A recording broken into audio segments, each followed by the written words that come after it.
024. Samo da se vrati Brijer sa Novicom Đorđevićem, ona će ići na poziciju broj 2. Trebalo bi da ide na poziciju broj 2.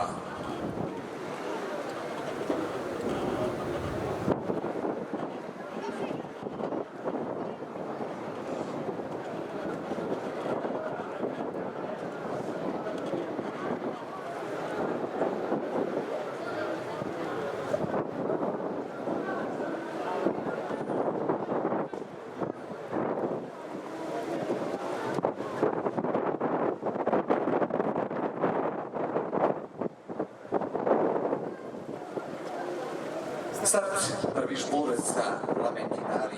Lamentin spada već na 4. poziciju, krug broj 4, Gibson Pogo u galopu. Sve to koristi Novica Đorđević sa Brijer, druga pozicija za Aerobic B i Stevan Sičar mlađeg. Tamo s polja pokušava Varden Papa sa Markom Gajićem, a kroz sredinu Clark i Milan Tasić.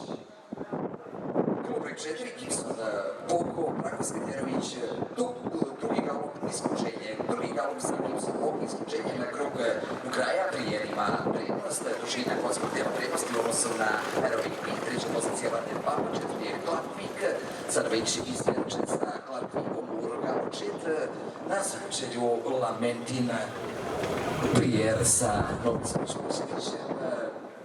Dve dužine i po zapravo konjskog dela prednosti, tamo na trećoj poziciji pokušava da ugrozi i uspeva Aerobic B, Varden Papa. Varden Papa sa Markom Gajićem daje se u poteru za Brijer, sada već na pola dužine konjskog dela i za Varden Papa, ali mu ne da to Brijer sa Novicom Đorđevićem i tako na začelju debelo zaostaje Lamentin AD sa Branislavom Ukićem.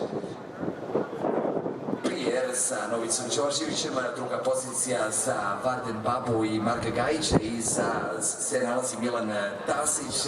Vidit ćemo u Rogalo Jet šta može u ovom nadmetanju i pokušava u Rogalo Jet skroz polja sa Nemanjom Mašićem. Ide Brijer iznutra sa Novicom Đorđevićem kroz sredinu, Varden Baba i Marko Gajića s polja u Rogalo Jet napada sa Nemanjom Mašićem. U Rogalo Jet ide skroz polje iznutra, Brijer kroz sredinu, pokušava Milan Tasić sa Clark Vikom, skroz polja u Rogalo Jet, ali kroz sredinu ide Clark Vik u Rogalo Jet, Nemanja Mašić.